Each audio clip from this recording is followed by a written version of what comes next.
Bismillahirrahmanirrahim. Elhamdülillahi Rabbil alamin. Vessalatu vesselamu ala Nebiyina Muhammed ve ala alihi ve ashabihi ecma'in. Amma ba'du. Esselamu aleyküm ve rahmetullahi ve berekatuh. Hurmatlı Müslüman bir tuğanlar, Allah Teala'ga çeksiz maqtaullar, Peygamberimiz sallallahu aleyhi ve sellem salavatlar bolsun. Ötkönde birinci sabagыбызды başlaganбыз, barыңыздарга белгилүү болгондой эле. Peygamberimizin dinin, İslam'dı tuğra jetkirүүнү maksatında bizdin karmangan Hanafi jolu, kanday jol menen gelgen jana anын negizделиши боюнча сабагыбызды başlaganбыз. Негизинен биздин сабагыбыздын темасы İmam Abu Hanifa rahmetullahi aleyhinin maskavının negizделиши. Ötkөнкү сабактан азын-олак айта кетсек, ошол Пайгамбарыбыз саллаллаху алейхи ва салламдын динин бардыгыбыз кармайбыз. Бардыгыбыз ушу Пайгамбар саллаллаху алейхи ва салламдын жолундабыз дейбиз. Бирок эмне себептен Ханафи мазхабтабыз? Бизге көптөгөн суроолор келет. Эмне себептен сен Абу Ханифаны ээрчийсиң, Пайгамбарыбыз саллаллаху алейхи ва салламды ээрчибестен? Өткөндө айтканбыз, эгерде кайсы эле бир мусулманга сен Абу Ханифаны ээрчийсиңби же Пайгамбарыбызды ээрчийсиңби десе, ойлонбостон туруп Пайгамбарды ээрчийм деп айтабыз. Бирок анда эмне себептен Ханафи мазхабын карманып атабыз? Ошонун жообун башынан баштап айтып келатабыз. Себеби бардыгын нөлдөн баштап атабыз да. Себеби бардыгыбыз Абу Ханифаны Абу Ханифа имам болгондон кийин эле айтып, нар жагын айтпастан, анан адамдарга бир бүдөмүк маселе калып калганбы, же китеп окуган эмеспи? Кандай эле ислам башка, имам Абу Ханифанын мазхабы башкадай адамдар. Анда эмне себептен дүйнөнүн бардыгы мазхаб кармайт? Эмне себептен дүйнөнүн 4төн 3-ү Ханафи мазхабын кармайт? Анан ошого жооп издөөнү каалаган эмеспи адамдар, же болбосо аны бирөө атайын ошондой бир маалымат бергенби? Акыйкатты угууну каалабайт. Анан качан карасаң эле сен хадисти ал, Абу Ханифанын сөзүн алба. Сен мазхабты алба, сен Абу Ханифанын сөзүн алба, Пайгамбарыбыздын хадисин ал. Качан Пайгамбарыбыздын хадиси турса, сен Абу Ханифанын сөзүн алба деп адамдардын арасында ушундай маселелер айтылат. Ошону адамдарга такташ үчүн ушу сабагыбызды баштап атабыз. Бүгүн экинчи сабагыбыз.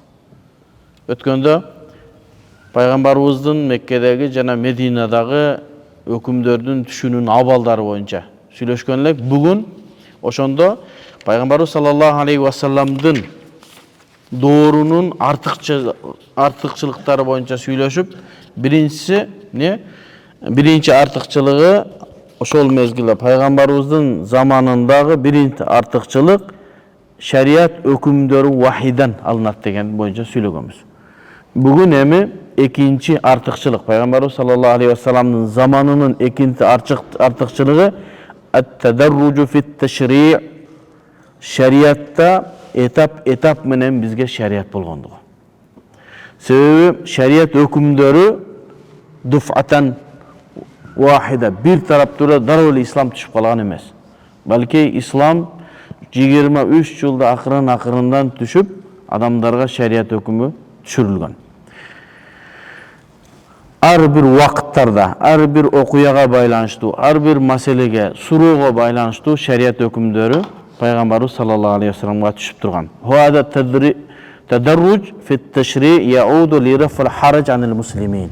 Мына ушул этап менен шариаттын бизге закон болуп түшүүсү 23 жылда адамдардан оорчулукту көтөрүү максатында.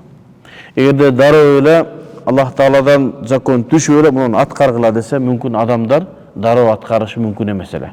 Себеби ал мезгилде адамдар исламдан алыс, ширкке толгон, сүткөрлүк алардын жашоосу, зина, нандай, суудай эле адал, ушундай болуп калган.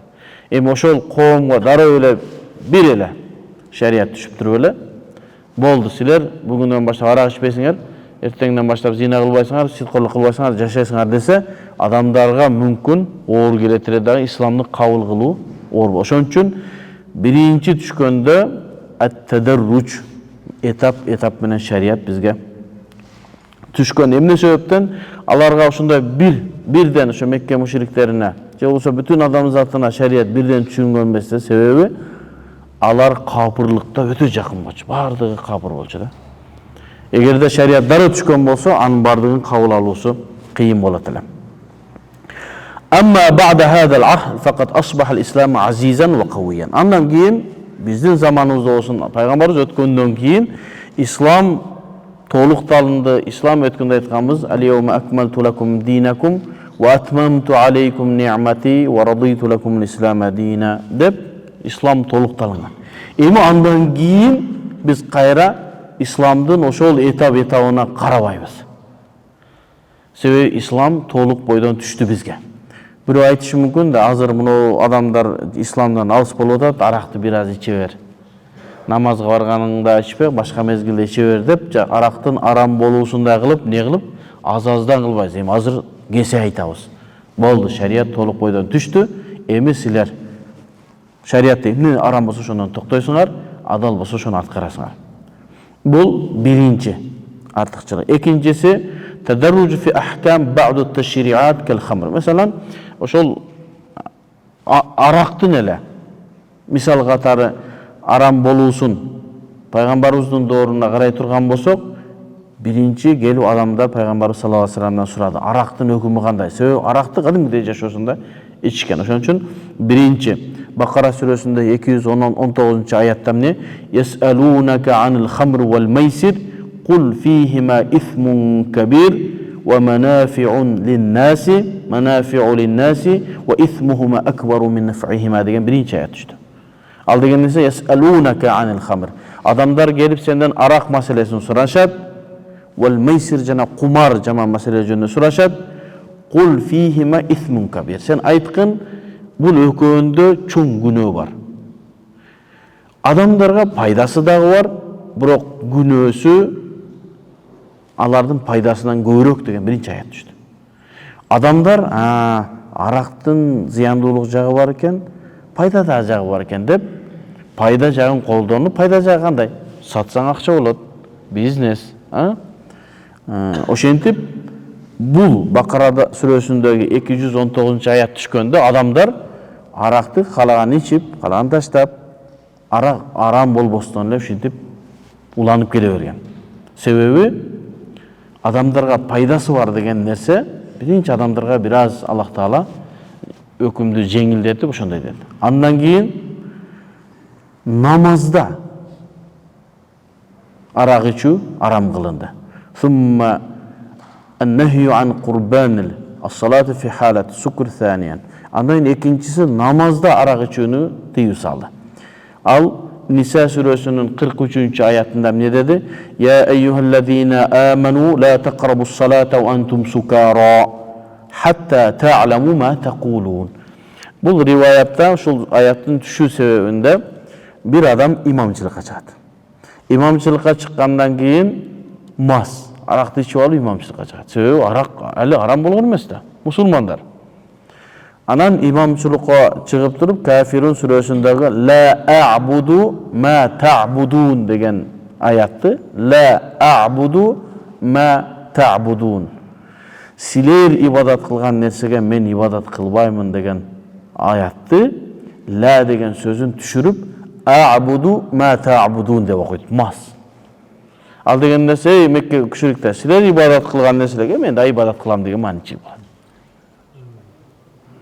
Мас болгондуктан ушул аят түшкөндөн кийин анан Аллах Таала Ниса сүрөсүнүн 43-аятын түшүрүп не?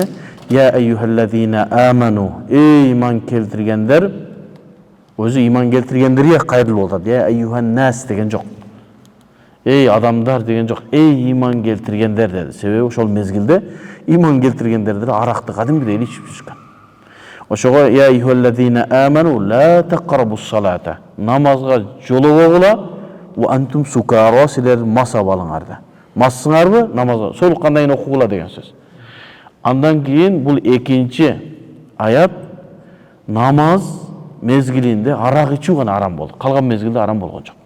Адамдар куптан намазын окуп барып туруп, анан кийин ичип жатып, багымдатка чейин солугуп калган. Андан кийин не? Wa antum sukara hatta ta'lamu ma taqulun. Өзүңөр эмнени айтып атасыңар, ошону билгенге чейин намаз окубагыла. Башкача айтканда, солукканга чейин намаз окубагыла деген экинчи аят түштү. Анан адамдар иче берди, намаз мезгилинде гана ичпей калды. Андан кийин Maide сүресінің 90 аяты түшкөндө арақ бүтүндөй арам болду. Арақ бүтүндөй арам болду.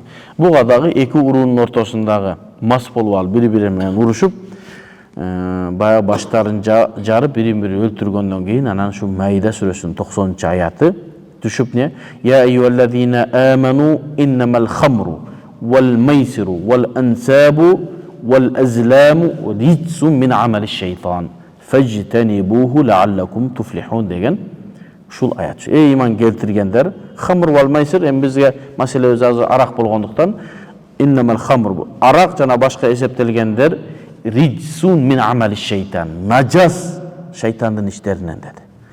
Фажтанибуху андан алыстагыла деген эң акыркы аят түштү. Ушундан кийин арак арам болду. Болду. Бүтүндөй адамдар арактан алыс болду. Ошол мезгилде чыгылып арактар көчөдө төгүлгөндө Мадинада суудай болуп аккан дейт арактар. Бардыгы үйлө камдаган, топтогон арактардын бардыгын алып чыгып төгүштү. Фажтанибуху алыс болгула деген аят ушунчалык балага өтө көркөм тил менен айтылгандыктан ла ташрабу ичпегиле деген жок. Фажтанибуху деди, алыстагыла, жакын жолобогула деди. Алымдар айтат, эгер ла ташрабу ичпегиле деген буйрук түшкөндө жанында отуруу мүмкүн болот эле дейт. Фажтанибуху деген нерсе ичпейсиң, ага жакында жолобойсуң. Башкача айтканда арак коюлган дасторконго отурбайсың деген сөз.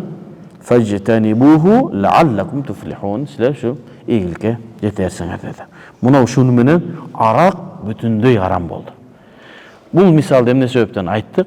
Ислам пайгамбарыбыздын мезгилиндеги өкүмдөр ушинтип тадарруч биринин артынан бири арам болгон. Убакыттын жүрүшү менен. Эми азыркы заманда бирөө келип, ушул аяттарды колдонуп, эми мына адам жаңы исламга келип атат, иманга келип атат, бир аз ичип турсун. Намаз мезгилинде эмес, башка ичип тур деп айтпайбыз. Себеби бул маселе пайгамбарыбыздын заманына гана таандык. Себеби ал мезгилде пайгамбарыбыз бар болчу. Пайгамбарыбызга өкүмдөр түшкөндөн кийин ошол пайгамбарыбыздын ислам жеткизүү абалында гана ушинтип этап менен өкүмдөр түшкөн. Эми бизге жанагы аятка байланыштуу ал-йаума акмалту лакум динакум, бүгүн силердин диниңер толук кылып бердим деп аят түшкөндөн кийин болду эми. Эми биз башынан эле аракка жакындабагыла деп. Эми мындай өкүмдөр көп. Бул бир гана өкүм аракка маселесине. Намазда ошондой маселелер бар. Башында намазда адамдар сүйлөй берген. Жаңы ислам башталганда адамдар намаз окуп атып, бири-бири менен сүйлөшүп эле, бирөө салам айтса, ва алейкум ассалам деп эле намаз окулуна берген. Анан кийинчерээк адамдардын намазга, исламга бекем болгондон кийин намазда сүйлөө арам кылынды. Биздин жана намазда колубузду көтөрүп намаз окуп атышат го башка бир туугандар. Ошол мезгилдеги хадис. Баягы сүйлөө, кыймыл, аракет, ушундай нерселер уруксат болгон мезгилдеги хадис. Сахихпи? Сахих. Азыр мына аяттар бизде сакталып турабы? Сакталып турат да Куранда. Ошондой хадистер да сакталып турат. Исламдын башында айтылган сахих хадистер. Аларды окуйбуз, амал кылбайбыз. Бул аяттарды дагы окуйбуз, ар бир аятыбызга соголобуз, бирок амал кылбайбыз. Демек ошол маселелерде бекем болуш керек. Өткөндө билесиңерби? Кыргызча Курандан бирөөлөр ушул аяттарды окуп алып туруп, депутаттардан бирөө айткан. Бир аз пайдасы да бар, молдолор жашырып жүрөт деп. Ушул аятты окуп калган да. Ошон үчүн мен айттым эле, кээ бир адамдарга жага бербеди. Куранды сөзмө-сөз которуп адамдарга бербеш керек. Курандын тафсирин жазыш керек мына. Максат Тамула жазды го, тафсир. Ошондой тафсир жазыш керек. Сөзмө-сөз которулса, ал сөзмө-сөз которулганда ар бир адам алат дагы окуп алып Куранда бар экен деп эле аны амал кылып баштайт. Ал Куранда мүмкүн өкүмү кеткен аят, мүмкүн амал кылбай турган аят. Куранда көптөгөн аяттар бар. Окуйбуз, согуп алабыз, амал кылбайбыз. Амал кылсаңыз арам болот. Ошолордун бирөөсү ушул аяттар. Эң акыркысына амал кылабыз, биринчи менен экинчиге амал кылбайбыз.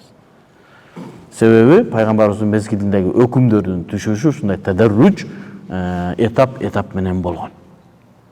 Эми бул орозодо дагы бар. Намазда дагы бар. Башка өкүмдөрдө дагы бар. Анан жанагы түз эле биз Курандан, хадистен өкүм алабыз, мазхабты кармабайбыз дегендер ошол хадистерге кармалып түшүп калгандары көп болуп атат. Анан ошол хадисти көрөт да, мунун да сах хадис турат. Силер ханафилер амал кылбай атасыңар ушул хадиске дейт. Эмнеге десек, сах Бухариде турат. Сен амал кылбай атасың. Абу Ханифа айткан, Курандан хадисте келе турганса менин сөзүм таштагыла деген. Анан хадисти аятта алгыла деген деп чала түшүнүк. Ооба Абу Ханифа ошондой деген. Менин сөзүм Куран менен хадиске каршы келе турганса менин сөзүмдү таштагыла, Куран хадисти алгыла деген. Аны бардык мусулман айтат. Менин сөзүм Абу Ханифанын сөзү эч качан Куран менен хадистен жогору турбайт. Аны ар бир мусулман билиши керек өзү. Кантип миллиондогон мусулмандар пайгамбарыбыздын бир хадиси турса, Абу Ханифанын сөзүн андан жогору кылып амал кылат. Ким? Кайсыл мусулман кылат? Демек бул жерде бир суроо бар. Демек ал хадиске амал кылынбайт. Ал аятка амал кылынбайт. Азыр могул жерде бирөө айтышы мүмкүн да, силер не Абу Ханифа аракты ичпегиле деп атат. Аракты иче бериш керек. Куранда турат мынантип. Пайдасы бар деп турат. Намазда эле жолобогула деп атат деп айткандай эле болуп атат да. Азыр ошентип айтса болобу? Кантип Абу Ханифанын сөзүн жогору коесуңар, аракты ичпегиле деген. Аллах Таала Куранда айтып атат деген сөз болушу мүмкүн да. Эми муну аяттагы маселе Куранга көбүрөөк кызмат кылынгандыктан аны көп адамдар билип калды, түшүнүп калды. Бирок хадистерде көп түшүнө элек дагы Сах Бухарида турат го деп эле кыйкырып берет. О, Сах Бухарида бар ошо хадис, бирок амал кылынбайт. Амал кылсаң күнөөкөр болосуң. Мына аят бар, Куранда бар бу. Амал кылсаң күнөөкөр болосуң. Ошон үчүн мазхаб кармануунун милдеттүүлүгү ушул жакта деп атабыз. Бардыгын Абу Ханифа тартиптеп бизге жазып берген. Ошон үчүн нөлдөн келе атабыз. Азыр пайгамбарыбыздын мезгилиндеги абалдан бир аз не кылдык, баяндадык. Ал-мизату салиса, үчүнчү артыкчылык. Пайгамбарыбыздын доорунда ан-насх. Мен бир аз эртерээк айтып койдум, ан-насх. Бир өкүм экинчи өкүмдү жокко чыгарат. Пайгамбарыбыздын заманындагы артыкчылык бул. Пайгамбарыбыз бул дүйнөдөн өткөндөн кийин бул нерсе жок болду. Пайгамбарыбыздын бир амалын сахабалар жокко чыгара албайт, мүмкүн эмес. Кээ бирки ошондой сөздөр бар. Бул пайгамбарыбыздын мезгилинде бар болчу, Умар муну жокко чыгарат. Умар жокко чыгарганга акысы да жок. Буну Аллах Таала шарият кылган, пайгамбар шарият кылган. Бул ан-насх, бир өкүмдүн кетүүсү пайгамбарыбыздын заманына гана таандык. Болду. Пайгамбарыбыз бул дүйнөдөн өткөндөн кийин эч кандай өкүмдөр мансух болду, өкүмү кетти деп айтканга эч кимдин акысы жок. Мүмкүн эмес.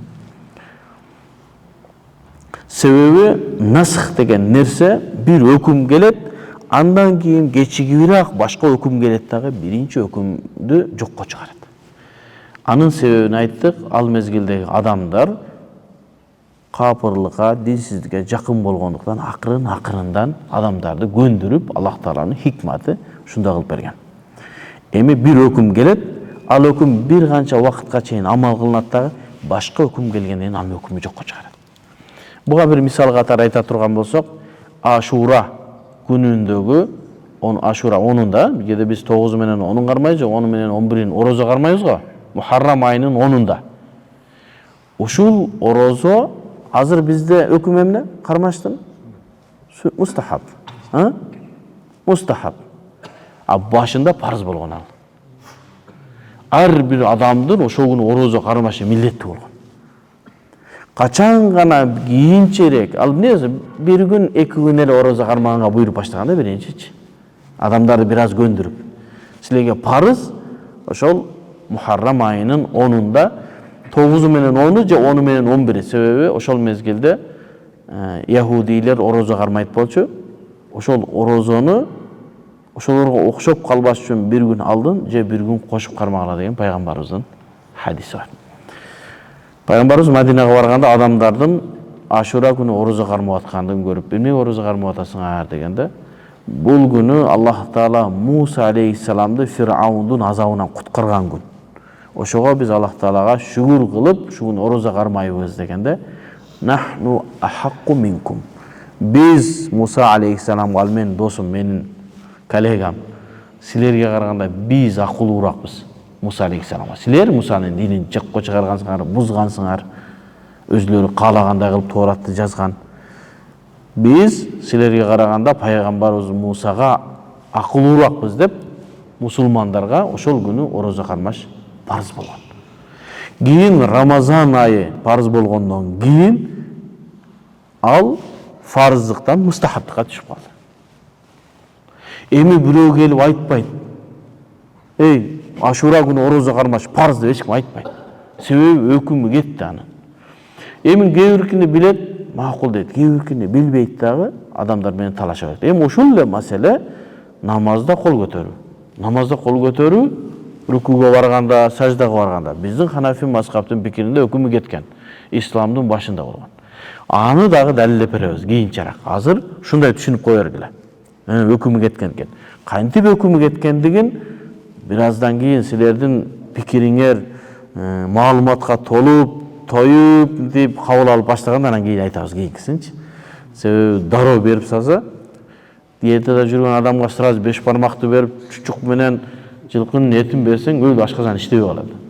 Ансыганда силерге азыр кашадан берип, мына кылып, секин, андан кийин анын убактысы келгенде анан айтабыз. Ошентип өкүмдөр пайгамбарыбыздын мезгилинде гана бир өкүм экинчи өкүмдү жокко чыгарылат. Андан кийин чыкпайт. Бул пайгамбарыбыздын заманындагы артыкчылык. Эми бул хаккул башар. Бизге ушундай.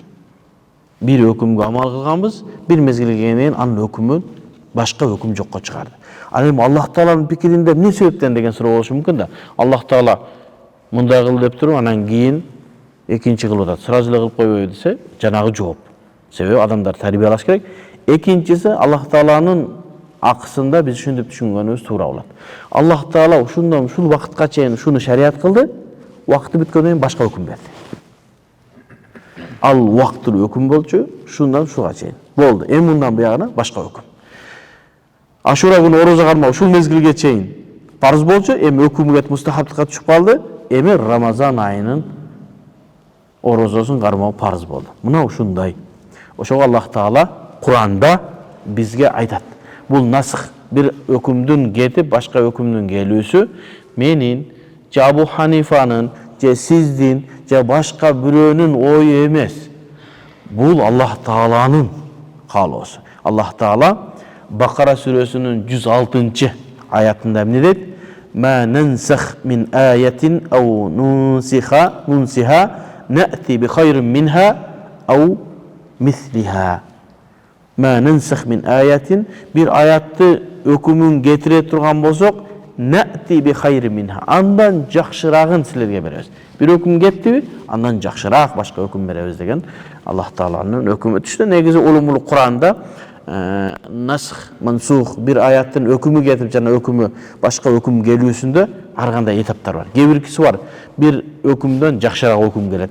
Бир өкүм бар, аны менен тең келет. Аны улумул Куран илиминде окулунат. Мына ушинтип ал бир аяттын же бир өкүмдүн өкүм убактысы бүтүп башка келүүсү ал аалымдардын пикири эмес, балки Аллах Тааланын. Ошон үчүн Аллах Таала аятта ошондой кылып өкүм аят түшүрдү.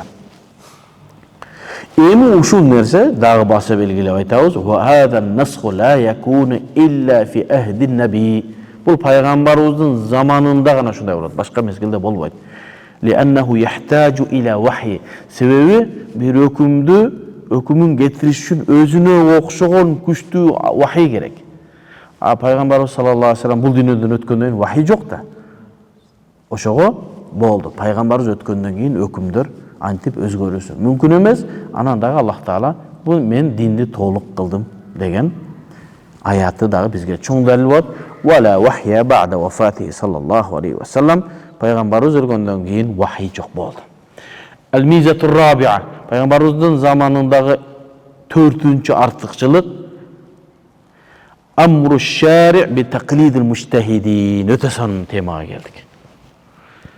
Аллах Таала мужтахид мутлактарды ээрчүүгө буйрук берди пайгамбарыбыздын мезгилинде. Кандай? Ошо Аллах Таалага пайгамбарыбызга аят түштү. Билбегендер билгендерди ээрчүүсү милдет болду. Кээбиркилер айтат да, мен бирөөнү ээрчибеймин. Абу Ханифа кайсыл жерден алса, мен ошол жерден алам. Куран, хадис бар. Мен ошол жерден өкүм алам дейт. Жок. Антсең Аллах Тааланын аятына каршы чыгасың. Сен алым бол, муштахид мутлак даражага чык, андан кийин бисмилла ал. Муштахид мутлак даражаны биз өткөн айтканбыз, илимдин эң акыркы чеги. Ошол чекке жет, сен билбеген эч нерсе калбасын, өкүмдөрдүн бардыгын бил, андан кийин бисмилла, андан кийин сен Курандан, хадистен өзүң өкүм аласың. Эми бул да Аллах Таала буйрук берип атат. Буйругун аткаруусу биздики милдет. Кимге? Өзүңөр билбейсиңер, билгендерден сурагыла деген аят буйрук. Себеби анна тaqlid al-awam lil-ulama al-mujtahidin bada'a min asr an-nabi.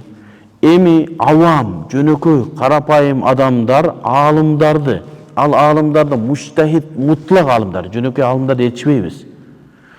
Абу Ханифага окшогон, Ахмад ибн Хамбалга окшогон, Имам Малик окшогон, Имам Шафиге окшогон, Имам Ахмад ибн Хамбал окшогон муштахид мутлактарды ээрчибиз. Себеби алардын илиминде кепилдик бар.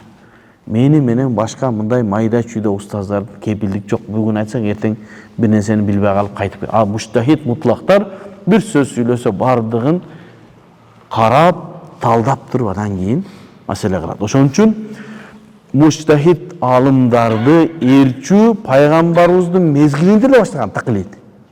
Ээрчүү пайгамбарыбыздын заманында башталган. Эмне менен баштаган? Аллах Тааланын буйругу менен. Аллах Таала Нахл сүрөсүнүн 43-чү аятында эмне деди?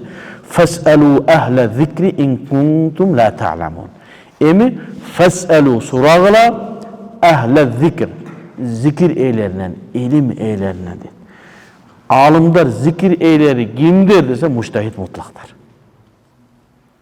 Ин кунтум ла та'ламун, эгер аны билбесиңер, авамсыңар, билбесиңер, өкүмдөрдү билбесиңер, демек Ахлу зикр алымдарды, муштахид мутлактарды ээрчүү милдет экендиги пайгамбарыбыздын заманында башталды. Кээбекler айтып атпайбы? Бул Абу Ханифанын заманында башталды. Мазхаб карма. Мурда мазхаб кармабаш керек болчу. Жок, мурда алымдарды ээрчүү болчу. Кийин мазхаб бул ошол өкүмдөрдү тартипке салгандыгы үчүн да мазхаб болуп калды.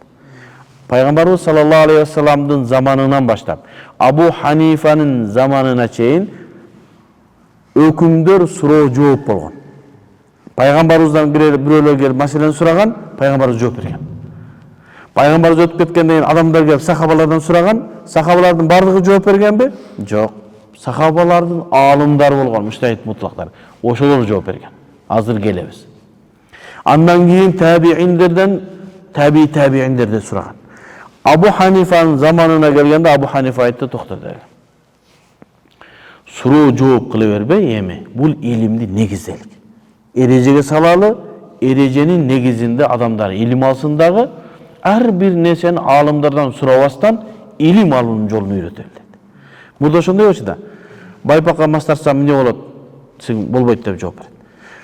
Андан кийин кайра масыга тартсачы деп кайра келет, болбойт. Кийин кайра келип масы жыртылып калсачы. Ар бир маселеге сурай бергенде адамдардын убактысы да кетет. Ошол мезгилде алымдардын ошого да убакыты бөлүп ар бир адамга суроо жооп кылып отура бербей. Абу Ханифа эмне деди? Эми биз илимди эмне кылабыз деди? Тартипке салабыз деди. Кантип? Эрежеге салабыз деди. Абу Ханифанын заманынан баштап жанагындай суроо жооп эмес, эми эрежелерге түшүп баштады. Адамдар эрежени билип алса, эреженин негизинде бүтүндөй суроосуна жооп алууга мүмкүнчүлүк болот. Мен ошону дайыма мисал кылып жүрөм. Пифагордун таблицасын билесиңерби? Пифагордун таблицасын бардыгыбыз жаттаганбыз. Азыр балдар жаттабай калыптыр. 2-ден 9га чейинки Пифагорго чейин бул таблица жок болчу, адамдар кыйналып эсептейт болчу. Чоң сандар келгенде, билесиңерби, мектепте биз садикке барганда палочка деген болот эле. Жашыл, кызыл, көк. Экини кош десе, 2 палочканы бияка, дагы палочканы бияка коюп 4 болду. Имам Пифагор келди дагы. Ошол илимдин бардыгын эмнеге салды? Таблицага салды. Ким муну жаттайсыңбы? Эми ар бир математиктен барып сурабастан өзүң эле чечесиң. 2 жерде 2 канча? 4 болот. 2де 3 канча болот? 6 болот деп эле 2нин таблицасын жаттасаң болду. Бүтүндөй эсепти чыгарасың. Эми андан башка да тамыр чыгаруу башка маселелер бар математикадагы. Пифагорго чейин таблица түзүлгөн эмес. Адамдар кыйынчылык менен башка бир жолдор менен эсептеп чыгарган. Чоң сандарда кыйынчылык болгон. Пифагор ошону түздү. Андан кийин адамдар баардыгы ээрчип кетти. Эч ким айткан жок, Пифагор сен туура эмес иш кылдың. Биз мурдагыдай боло кыйналып жашай беришибиз керек деген жок. Ошондой эле Абу Ханифа да мурдагыдай болуп ар кимдин сурай бербестен, эми эрежени үйрөтөбүз. Эрежеден кийин силердин өкүм илим алууңарга жеңил болот деди. Ар бир маселени сурап отурбайсыңар. Эми ушундай да ар бир маселе бир аалым бар болсо жооп берип турса жакшы. Аалым өлүп калсачы кимден сурайсың? Дагы бир аалымды күтүшүбүз керек. Ал аалым кандай чыгат, кандай жок. Ошентип суроо жоопту аалымдардан аалымдарга айырмаланып, кээ бир суроолор туура, кээ бир суроолор туура эмес чыгып баштайт. Эреже түзүлгөндөн кийин болду. Эки жерде экиң 4. Бир аалым 5 этептир десе, жок 4. Эреже ушундай. Жок тиги паланча жакта бүтүп келген чоң аалым экен ошол. Эки жерде 2 5 болот десе, Америкада бүтүп келсе деле 4. Себеби эреже. Ханафи мазхабында да ушундай эрежелер түзүлгөн. Эми туура математика илими так илимдерге кирет. Биздики гуманитарный илимдер мындай заманга карап, абалга карап, ошондо деле 90% биздин жоопторубуз бирдей чыгыш керек, эреже менен жооп берсек. Эми бир маселеге келсеңиз, ушул маселе эрежеге салып айтылса кандай болот десе, мына сүннөт десе. Ал Америкадагы аалым деле сүннөттеш керек, Ханафи Африкадагы деле сүннөттеш керек, Пакистанда деле, Саудиядагы деле сүннөттеш керек. Качан биз эрежеге түшпөйбүз, эреже менен жооп бербей калганыбызда эмне болот? Эки жерде 6 болот, эки жерде 2 5 болот. Ар ким өзүнүн ою менен жооп берет. Анан ол элдердин арасында эмне пайда болот? Ажырым пайда болот. Анан айтат, силер тиги минтесиңер. Келишип алып сүйлөбөйсүңөрбү деп. Эми кантип келишели биз? Биз сабакта буларды алдындан баарына чалып чыгабызбы? Кандай дейсиңер ушун? Кыйын да, туурабы? Анын үчүн бардыгыбыз илим алганда эреже менен сүйлөсөк, сүйлөгөнүбүздө деле өзү туура келет. Жана таблицаны жаттап алсак, кайсыл жерде болбосун айткан сөзүбүз эрежеге түшкөндөй. Абу Ханифанын заманында илим эрежеге түшүп баштады. Эрежеге түшүп, анан ошол эрежени үйрөнгөндөн кийин анан ошол мезгилде жаңылык болду. Илгери суроо жооп кылып жүргөн анан Абу Ханифага душмандар башталды. Ошол мезгилде мухаддисиндер бар болчу, алар пайгамбарыбыздын хадистерин жаттап, анан башка адамдарга жеткизип бергендер. Анан фукахалар чыкты, ошол хадистерден өкүм чыгаргандар. Анан өкөнүн ортосунда тиреш башталды. Сахнаны тараш башташты. Фукахалардын жанына адамдар көп келип баштады. Сабактарына көп келип баштады. Элдердин бар маселени фукахалардан сурап баштады. Намазым кана бузулабы, бузулбайбы? Фукахалардан сурайт. Мухаддисиндерден жана хадис жаттагандардан суроо азыраак башталгандан анан душмандык баштап, анан Абу Ханифага болгон жаман сөздөр ошондон улам айтылган. Бул өзүнүн оюна таянып атат. Мындай хадис жок, бул эреже түзүү деген жок болчу, бул өзүнүн оюнан айтып атат. Абу Ханифа бир эреже түзөрдө, анын аркасында ондогон аят бар. 5-8 хадис бар. Сахабанын сөзү бар. Сахабанын амалы бар. Табиинин фатвасы бар, иштихад бар, луга бар. Бардыгын топтоп келип туруп, анан кийин бир эреже жазган, анан ошол эреженин негизинде өкүм алынат. Бул жеңил болот. Ар бир адам жанагы хадистерге карап отурбастан эреженин негизинде маселе чечип баштайт. Кудуриде неме Ханафи мазхабта Кудури деген биздин эң кичинекей китебибиз бар. Фиq, закон. Ал жерде башында гана бир аятты далил келтирген, башка жеринде хадис аят жок. Бардыгы кара сөз менен жазылган эрежелер. Анан кыйкырып чыгышты. Кала Наби саллаллаху алейхи вассалам анда мындай болуш керек болчу, кара сөз менен жазып койгон. Жок, бул аркасында далилдер бар ар бир сөздө. Болгону адамдарга жеңил болуу үчүн биз эрежеге түзүп койдук деп. Кудуриде имам Кудури Абу Ханифанын Захири ривая деген китебинен топтоп 12.000-ден 15.000-ге чейинки эреже түзүп койду. Эми ошол китепти ким толук окуган болсо 12.000-ден 15.000-ге чейин эрежени билет деген сөз. Качан сизге бир суроо келсе, ошол эрежеге саласыз. Анан жооп бересиз. Суроо келди, эрежеге саласыз. Билесиңерби, устаздар, аалымдар бир суроо берсеңиз ойлонуп туруп калат. Айтылган сөз эрежеге түшпөй атат. Ойлонуп атат, издеп атат. акылы эрежени издеп атат. Эрежеге түшкөндө жооп берет. Эреже кантча? Бул китептин бери мындай деген, тиги жерде мындай деген депчи. Анан кээ-бирки алымдар бар, кээ-бирки ушундай жөнөкөй бир исламдын атынан сүйлөгөн алымдар деп эле, исламдын атынан сүйлөгөндөр бар. Суроо суралганда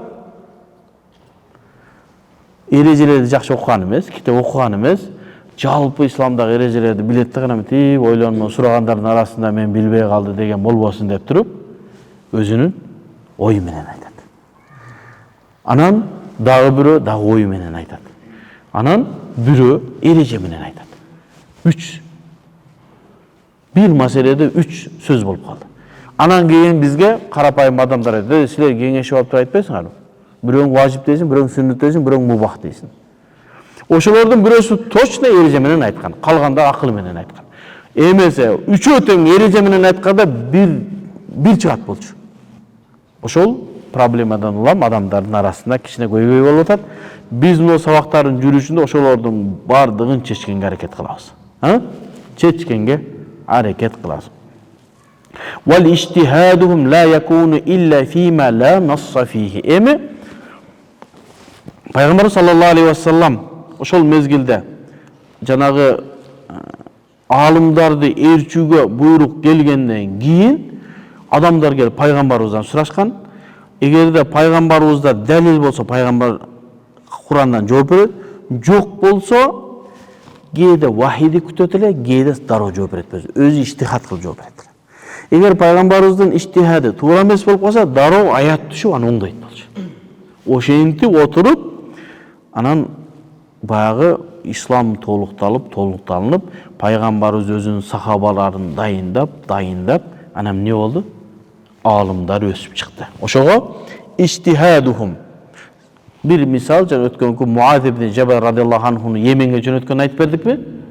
Ошол Муаздын ошол жака жибергендиги, барып сен адамдарга Курандан бер, Курандан болсо сүннөттө, болбосо өзүң иштихад кылып жооп бер деди. Эми иштихадухум ла якуну илля фима ла насса фихи. Куранда, хадисте жок маселеде иштихад кылат. Иштихад Куранда, хадисте далил болуп турган иштихад кылынбайт. Бул эреже. Эми кандай бир маселелер боло турган болсо, өзүнүн илими менен жооп берет. Башка адамдар ошону ээрчийт. Мынакей ушул жерде токтой турган маселе. Муаз радиаллаху анхуну Йеменге жөнөттү. Пайгамбарыбыз тирүү мезгилинде жөнөттү. Барасың Курандан, хадис болсо өзүңдүн иштихадың менен жооп бересиң. Адамдар сени ээрчиш үчүн. Болду. Адамдар анан Муаз ибн Жабалды ээрчишкен, келип сурашкан, жооп берген. Курандан хадис жокпу? Өзү иштихад кылып жооп берген. Себеби Муаз ибн Жабал ошондой Куранда, хадисте жок болсо өзү иштихад кылып жооп бергенге даражасы жеткен алым болгон. Ошон үчүн пайгамбарыбыз аны ишенип кайга жөнөтөт? Йеменге жөнөтөт. Ошон үчүн имам Каусари рахматуллаху алейхи айтат: "Ооба дейт, пайгамбарыбыз өзү тирүү мезгилинде сахабаларга илим берип, аларды тарбиялап, ошондой өкүм чыгарууга үйрөткөн" дейт. Эмне? "Ва кад дарраба Расулуллах саллаллаху алейхи вассалам сахаба радияллаху анхум ala ra'i wal istinbat min al ahkam." Өкүмдөрдү истинбат кылууга өзлөрүнүн иштихады менен үйрөткөн дейт пайгамбарыбыз. Fi ahkamun nawazil, жаңы пайда болгон маселелерге. Гайрул мансус, Куранда, хадисте келбеген. Bi irja' nazir ila nazir. Не? Ошол Куранда түшкөн, хадисте түшкөндөргө салыштырып жооп берүү. Муну кыяс деп айтылат. Бул муштахид мутлактардын заманында ушундай болгон. Wa kana al-mujtahiduna min ashabin nabi sallallahu alayhi wa sallam yaquluna bi ra'y. Эми имам Каусари рахматуллаху алейхи бул Ta'nibul Khatib деген китебинде айтып атат. Эмне дейт? Kana al-mujtahiduna min ashabin nabi. Пайгамбар саллаллаху алейхи ва саллам муштахид шакирттери yaquluna bi ra'y. Куранда, хадисте жок нерселерди өзүнү иштихад кылып жооп беришет болчу. Пайгамбарыбыздын бар мезгилинде дагы. Ага Муаздын хадиси бизге далил болуп берди. Демек ошол мезгилде эле алымдарды ээрчүү, муштахидтерди ээрчүү ошо пайгамбарыбыздын заманында башталгандыгына далил болот. Эми имам Каусаридин алтындан жаза турган сөзү "Ва казаликал фуқаха минат табиин". Эми сахабалардан кийинки табииндер дагы мына ушундай кылган дейт. Абу Ханифа минат табиин. табииндерден да. Алар дагы өзлөрүнүн ою менен дегенде да айтканбыз, муштахид мутлактар шариаттан каршы нерсени, шариатка каршы келген, шариатка ажнаби болгон нерсени ойлонбойт алар. Алар ойлонсо, шариаттын эрежелерине ылайык ойлонот. Ошого табииндер дагы мына ушундай деп жооп берген. Эми бул жерге дагы сөзүбүз күчтүүрөөк болуусу үчүн Шейх Такуй Усмани, немени Пакистандагы шейх, чоң алым Ханафи, ошонун Усул Ифта деген китебинен дагы бир далил берели. Шейх Усмани айтат Усул Ифта китебинин 29 бетинде: "Валам якун ахадун фи ахди Расулиллахи саллаллаху алейхи ва саллям яштагулу би мансабил ифта гайру." Пайгамбарыбыздын заманында муфтийлик менен пайгамбарыбыздан башка эч ким алектенген эмес. Себеби пайгамбарыбыз бар да, фатваны ушу берген. Курандан, өзү сүннөттөн айтат, болбосо өзү иштихад кылат. Ката кетип калса Аллах Таала дароо аят түшүп оңдойт. Пайгамбарыбызды оңдогон канча маселе бар. Абаса ва тавалла ан жаахул а'ма. Пайгамбарыбыз Меккелик мушриктерге даават кылып атканда Ибн Умму Мактум, көзү азиз пайгамбарыбыздын экинчи азанчысы, Билалдан кийинки азанчысы, келип бир маселени сурайын дегенде, сен кое тур, мен мынага жооп берейин дегенде, абаса ва тавалла, жүзүм мындай жакшы эмес кылып, жүзүм бурду, ан жаахул а'ма, бир көзү азиз адам келип анда маселе сураса деп Ибн Умму Мактум жөнүндө айтат. Пайгамбарыбыздын ушул маселени туура эмес кылгандыгын айыптап Аллах Таала аят түшүрдү. Сен кой аларды. Ибн Умму Мактум сенден сурады, ошого жооп берип коюшуң керек болчу дегенде. Пайгамбарыбыз иштихад кылып туруп бир иш кылса, туура эмес болсо, дароо Аллах Тааладан аят түшпөдү, ошол шарият болуп калган. Сахабалар да бир амал кылган, туура болсо шарият аны аят менен, вахий менен бекемдеген, болбосо дароо анын туурасын түшүндүргөн. Ушул боюнча да токтойбуз. Эми лем якун, пайгамбарыбыздын заманында пайгамбардан башка адам фатва менен алектенген эмес, андан башка. Руббама дейт. Рубба деген араб тилинде азыраак дейт. Руббама фаввада амрал ифта иля бa'да асхабихи. Мүмкүн кээде фатва берүүнү пайгамбарыбыз өзү туруп башка бирөөгө өтүрүп берген. Кел сен фатванын маселесин чеч деп. Жогору жакта имам Каусардын сөзүндө бекем дарраба деп атпайбы? Фатва берүүнү үйрөткөн пайгамбарыбыз. Руббама фаввада амрал ифта, фатваны кээки сахабаларына берген. Лааллаху юмариннахум. Ошондон максат аларды тамрин кылып, тажриба кылып үйрөтүп аткандыгы дейт пайгамбарыбыз. Себеби пайгамбарыбыз кеткенден кийин дагы маселелерге жооп берүүнүн жолдорун пайгамбарыбыз тирүү мезгилде үйрөтүп аткан. Ала негелсе алал иштихад вал истинбат. Иштихад кылууга жана башка Курандан өкүмдөрдү истинбат кылып өкүм чыгарууга дейт. Мислу ма раваху Ибн Амр радиаллаху анху. Өткөн сабагыбызда айтканыбызды бул жерде шейх Такуй Усмани да мисал келтирди. Анна ражулайни ихтасама иля наби саллаллаху алейхи ва саллям. Эки адам келип пайгамбарыбызга араздашып келгенде, фaqala ли Амр ибн Ас не деди? Иқди байнахума. Пайгамбарыбыз турат. Өкөн маселесин чеч деди. Бул пайгамбарыбыз өзүнүн илими жетип калган сахабаларды фатва берүүгө, иштихад кылууга даярдап аткан мезгили. Фaqala иқди байнахума ва анта хадирун я Расулаллах. Аллахтын элчиси, сен менин жанымда, сен бар туруп мен иштихад кыламын dedi. Кантип сен чечишиң керек бул маселени. Давай dedi, берет. Жооп бер. Кийин пайгамбар саллаллаху алейхи ва салламдын астында Амр ибн Ас маселени чечип жөнөттү. Кала наам, ооба деп айтты. Давай, чеч dedi. Ала аннака иза асабта фалака ашру уджур. Сен билгин, эгерде азыр иштихад кылып туруп жооп бергенде туура чыга турса 10 сооп берилет dedi. Ва ин иштахадта фа ахтата фалака ажрун. Эгерде иштихад кылып жооп берип туруп ката кетсең сага 1 сооп dedi. Эми ушу бардыгынабы? Азыр адамдар бардыгы биз иштихад кылабыз да. Жок. Ошол даражага жеткен адамдарга, муштахид мутлак болгон адамдарга. Бул жалпы адамдарга эмес. Ошон үчүн руббама фаввада амр ифта бa'да асхабихи. Кээ бир өзүнүн сахабаларына деп атат. Бардык сахабаларына деген жок Шейх Такви Исмаили. Демек, кээ сахабаларга гана фатва берүүгө, ошону сен фатва бер, сен маселени чеч деген. Демек, пайгамбарыбыз ошол сахабалардан илимден көкүрөгү толуп даяр болуп калган мезгили. Мына ушундай. Мына ушул нерседе далил бар. Пайгамбарыбыздын заманында деле иштихат бар болгон.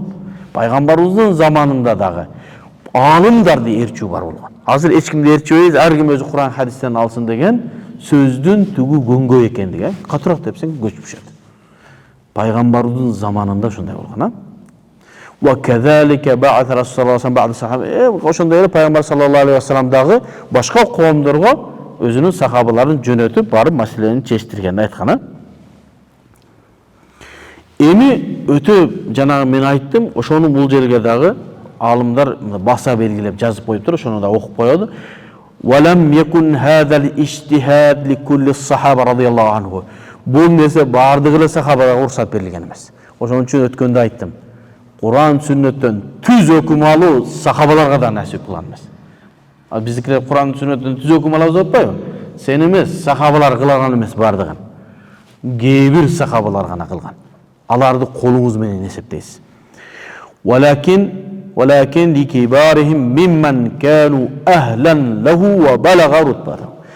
Кээ алымдарга, чоң сахабаларга kanu ahlan lahu шундай фатва берүүгө ылайыктуу болуп калгандар, ошол даражага жеткендер. Ага даллап келебиз. Сөзүбүз куруп болбосун. Себеби сүйлөп кое берет экен ол жерде дебесин. Ар бир сөзүбүздү даллап келебиз. Сахл ибн Аби Хайсама радıyallahu anhu'dan gelgen rivayet. Bu rivayette İmam Şa'razi özünün Tabakatul Fukaha deyen kitabında aytkan. Sahl ibn Abi Haythama şunday deydi. Kânellezîne yuftûne ala ahdi Resulillahi sallallahu aleyhi ve sellem. Peygamberimizin bu sahaba Sahl. Peygamberimizin mezgilinde fatva bergenler üçü muhacirlerden, üçü ansarlardan, 6 adam fatva bergen deydi.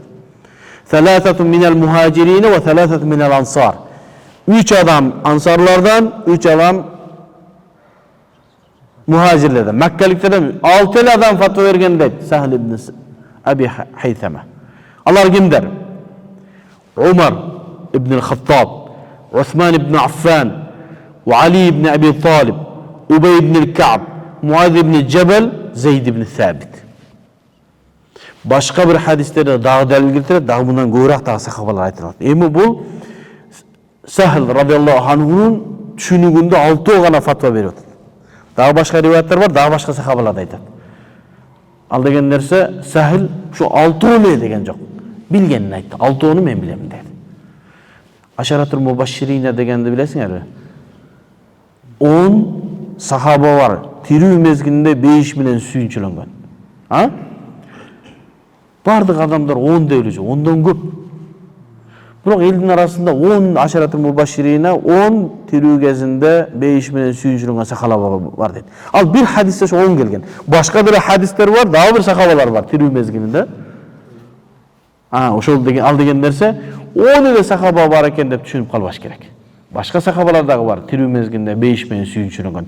Ошондой эле 6 эле адам Пайгамбарыбыз мезгилинде фатва берген деп түшүнүп калбаш керек. Бул Сахлдин риваяттан. Башка риваяттар, дагы башка риваят немелер бар. Пайгамбарыбыздын мезгилинде 20га жетпеген 15-16 анын тегерегинде ошондой фатва бере турган аалымдар болгондугун бизге баяндайт. لأن أمر الاجتهاد عظيم dedi. Sebebi ijtihad kıluu Kur'an'dan, hadisten hüküm al. Ona iş emez. Sen öyle onda inersen emez al. ولا يستطيع أن يفعله إلا من درس العلم وضبطه وكان قادرا عليه. La yastati. Anı ar bir adam kılalbayt. İlla bir adamlar kılışı mümkün. Derasal ilm. İlim alış gerek anı için. Cilda bilim alış gerek. An üçün Peygamberimize yakın boluş gerek. Mujtahid mutlak bolup üçün ilimden hakkı çekine jetiş gerek. İslam tarihinde hicrattın 400. yılından keyin mujtahid mutlak çıkılek. Mujtahid mutlaqtın eşigi kıyamatqa çeyin açık. Bирок 400-жылдан beri bir dagı mujtahid mutlaq çıgıla eken. Abu Hanifa, Abu Yusuf, Muhammad, Zufar, Hasan bin Ziyad Lu'lu'i, jana başkalar, İmam Malik, İmam Şafii, Ahmed ibn Hanbal, İmam Bukhari, mümkün şöyle. Oşolor 400-жылдын içinde vardı. Oşolor mujtahid mutlaq darajaga jetken. 400-жылдан кейін mujtahid mutlaq darajaga jetken alim çıgılak. Çıksa bolabı? Tafaddal, bismillah. Mujtahid mutlaq boluu üçün anın özünün usulu boluş gerek. Usul degen nerse Kur'an, sünnetten hükümdü minte öyle karab albaydı. Anın özünün usulu erecesi boluş gerek. Oşol ereje menen Kur'an, sünnetten hüküm alat. Men daima kirpiç zavoddu misal keltirem. Ayttım aytmadım belе? Ötkөн ayttım aytmadım. Kirpiç zavod açуу үчүн biriceden kirpiç zavod açasındагы ага kандай formada kirpiç çıgarasın, kalıptı жасайсың. Kalıptı bilesiңер да. Анан ага ылайды салынып, анан бышырасындагы kalıpка түшкөн ылай бышкандан кийин сага kirpiç болуп чыгат. Ал 4 бурчтук болуп чыгышы мүмкүн, тоголок болуп чыгышы мүмкүн, тегерек 3 бурчтук болуп чыгышы мүмкүн. Mujtahid mutlaqtardагы өкүм чыгаруу үчүн калп керек ага. Ал калпты mujtahid mutlaq өзү ойлоп табат. Кандай эле кирпич заводдун ээси калпты өзү ойлоп тапкандай. Биягы мынча сантиметр, биягы мынча сантиметр деп кирпичти ойлоп табабы? Ошондой кылып mujtahid mutlaq өзүнүн калпын ойлоп табат биринчи. Ал калпка Кур'ан хадисти алып кеп салат. Kur'an hadis kalıpka düşüp kalıptan çıkkan nerse öküm bolup kirpiçtey var. Emi biz aytabız. Emi mujtahid mutlaq bolgun kelip atabı maşallah sonun. Özbek Hacı bizim ustazımız yaxşı aytkan sözü var. Biri aytıptır da men mujtahid mutlaqtara muhtaçlığım yok. Abu Hanifa'nın erçibey men Kur'an hadisten özüm ele öküm alam dese yaxşı ken deptir. Sonun. Zaten biz tigi Farisi, Abu Hanifa'nın erçiyiz. Kırgızlarımızdan özü mujtahid mutlaq çıkıp kalan turba. Yaxşı. Men bir kvartiranı beremin. Al kvartira tamak aşığın var meni. Kvartiradağı menden. Kur'an'dı berem. Hadislerin matınlarını barın alып kelip berem. Bizge maskapçaz. Ne kılabız? Özüzden Kırgızdan çıkıp kalan mujtahid mutlaq barken oşonun erçiyli. Abu Hanifa'nın erçip ne kılabız? Anan sen bizge oşonda hükümdörü çıkarıp bergen Abu Hanifa çıkarbagan. Abu Hanifa'dan күчтүү, anan dalilde uçtorsan Abu Hanifa'dan күчtүү hüküm çıkargan. Kaçıp kettir diye, kayaktan. Ansıganınday, biri hazır men Kur'an sünnetten hüküm alam dese Allah razı olsun, maşallah, tayyip, mumtaz, tafaddal. Apke, usulun apkel, kanday usulun var, kanday erejeň var Kur'an hadisten hüküm alatı var. Var mı? Yok, men Kur'an hadisi özüm düşünüyorum, toktotanda. Kanday ele biri kirpiç zavod açam deydi da. O ne kılasın? Kirpiç zavod turat mınaka, turat. Bardıq formadagı kirpiçler çıkara turan zavod bar kuruldu. Jo men özümçe kirpiç zavod açamın, hiç kimnin kirpiçini okçuğun kirpiç çıkaram dedi. Çıkar. 4 burçtuk çıkarıp kese aytat, palançanın kirpiç zavodu şonda ele çıkarıp bekeli var olsun sen. Toğolok çıkarsa bul bar, sürü çıkarsa bul bar. Anan kıyışık mınanda kılıp bir kirpiç çıkarıp ketip, mına hiç kimde yok. Uy azamat, jakşı. Soğun çıkarıp kese, bunu kayık kollanabız biz. Oşonda öyle mujtahid mutlaqtardın 4 mazhapta erçibesinden biri men hüküm çıgaram diye çıgar. Bir hükümdü çıgarat, al eş yerde amal kılууга mümkün bolgan hüküm çıgarat. Аны pişirip jediyorsun. Oşon üçün mujtahid mutlaqtın eşigi kıyamatqa çeyin açık. Kıyınsınbı? Tafaddal, özüңdün kalpыңды alıp kel bizge Kur'an hadisten hüküm anlatırgan. Anan oşoňa saldağı bizge hüküm çıgarıp ber, uşul hükümü o 4 mazhapta jok bolsun. Sen al alda. Sen kıynalıp bir hükümdü çıkarıp gelsen, anı Şafii çıkarıp koyun. Dağı bir kıynalı hüküm çıkarsan, anı Hanafi çıkarıp koyun. 50 yıl kıynalı bir hüküm çıkarsan, anı Maliki çıkarıp koyun. Ne özün kıynalı otasın? Oşoğu 400. hicrattan beri adamlar 4 mazhapты karmap başladı. Hiç kim çıkara almadı. Bizde Kur'an hadiste hüküm anlatılan kança hadis var? Bilesiniz mi? Kur'an'da 550 ayat var hüküm anlatılan. Қалғандары қыссалар, Мусанын қомы, деге Хыдыр алейхиссалам, шундай нәрселер, қияматтың абалдары өкім алына тұрған 550 аят бар. Өкім алына тұрған қанша хадис бар? 3000 хадис бар. Кейбіреулер 1200, біреу 5000 дейді, біреу 10000 дейді. Кішкене талаш бар. Біздің Ханафи мазхабтағы ең күшті кітап Нурул Анвар деген Мулла Дживанның кітабы бар, усул фиқта. Ал Манарул Анвар деген имам Насафидің кітабына шарт жазған. Ошол киши айтат, өкім алына тұрған 500 аят бар еді. Кейінгі сабақта алып келіп кітаптан оқып берем ошоны. Ошо кітапты алып келіп, емкі сабақта айтты. 500 аят бар. 3000 хадис бар. Болды, бисмилла. Чыгар. Ошол 500 аяттан 3000 хадистен чыгарылышы мүмкін болгон өкүмдөрдү 400-жылга чейин муштахиттер чыгар бүт. Чыгышы мүмкін болгон өкүмдөрдүн бардыгын чыгарды. Же Абу Ханифа чыгарды, же Шафи чыгарды, же Малик чыгарды. Андан кийинкилер бардыгы эми өкүмдөр бардыгы эмнеден? Мазхаб кармап баштады. Анда эмнелерге жооп беребиз анда? Жаңы пайда болгон маселелерге десе, аны кийинки сабакта айтабыз. Жаңы пайда болгон нерселерге мазхаб ээлери түзүп койгон эрежеден чыгарабыз. Аны шариат илиминде тахриж деп айтылат. Аны кийинки сабагыбызда токтолуп айтабыз. Эмки сабактын башталышында аяттар канча аят бар экендигин, канча хадис бар экендигин өкүм алына турган ахадисул ахкам же аятул ахкам деп айтылат. Ошол аяттар төрт кылым алымдар чыгышы мүмкүн болгон өкүм бардын чыгат. Бир дагы важих калган жок. Ага мен окуучуларыма мисал келтирем. Бир дастуркон салып, ичине бардык тамактарды койду да бисмилла деди. 20 бала. Бүгүн жедиң, обедте жедиң, кечкурун жедиң, эртең келип жедиң. 10 күндөн кийин бир нерсе калабайбы да? Калбайт да. Жеши мүмкүн болгон нерсенин баарын жеп түшөт да. Мусурлар гана калат. Эми биз шариаттарды андай деп салыштырбайлы. Аяттардан, хадистерден өкүм алынышы мүмкүн болгон өкүмдүн бардыгы чыгып кетти. 400-жылга чейин.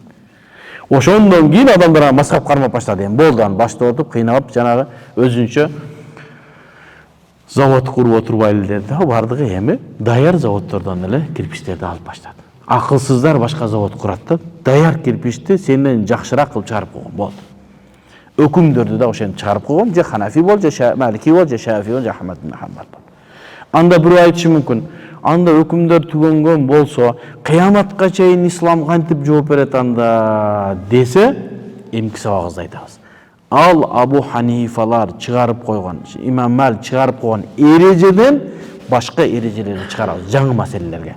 Муну шариат илиминде тахриж деп айтылат. Ва саллаллаху таала хайра халқи Мухаммад ва аля али ва асхаби ажмаин. Аллах таалам сиздерден разы болсун.